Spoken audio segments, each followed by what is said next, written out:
Police say when it comes to the prostitution that goes on here in Gainesville, and really anywhere, there are a lot of victims involved.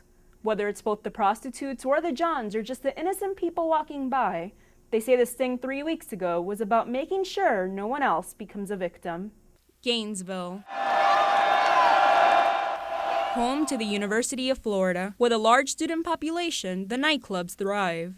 But on the south side of Gainesville, there is a different kind of night action. Though this may seem an unlikely place to look for prostitutes, it's not. Many of them homeless, they walk the streets selling one of the only things they have left of value, their bodies. What happened, Randy? You set me up?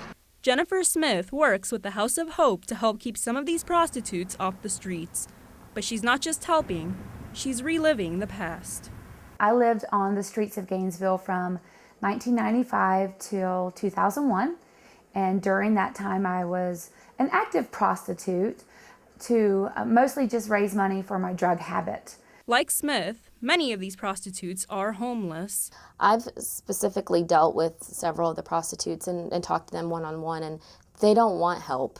They are perfectly happy with living out in Tent City in their tent, getting high and drunk every day. Just 3 weeks ago, 4 people were arrested after a prostitution sting around southeast Gainesville. 40-year-old Clarissa Amends offered an undercover officer oral sex for $20. Doesn't have to be monetary. We've been offered food, been offered drugs. So as long as there's an exchange. A misdemeanor charge changes to a felony after the third prostitution arrest, a state law that, according to Gainesville Police Department's Officer Loveland, got some prostitutes off the streets. But not everyone. In 2004, Ament spent time in jail for the same offense. Court records show that she has been arrested for prostitution and other charges over 18 times. Prostitution has also taken a newer form thanks to the internet. Through websites like Craigslist and Backpage, prostitutes can now advertise their services without having to walk the streets. Some prostitutes advertising their services are as young as 18. No longer is it just about walking the streets or going to the parts of town where there's a lot of drug activity. That's where we're going to find most of our prostitution going on a street level.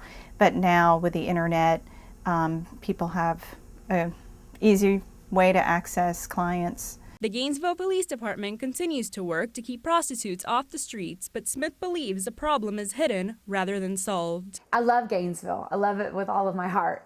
But it is a prestigious city, so we kind of overlook a problem and hide it rather than get to the root of it, the solution, and take care of it. All of the women involved in the sting 2 weeks ago have been previously arrested for prostitution.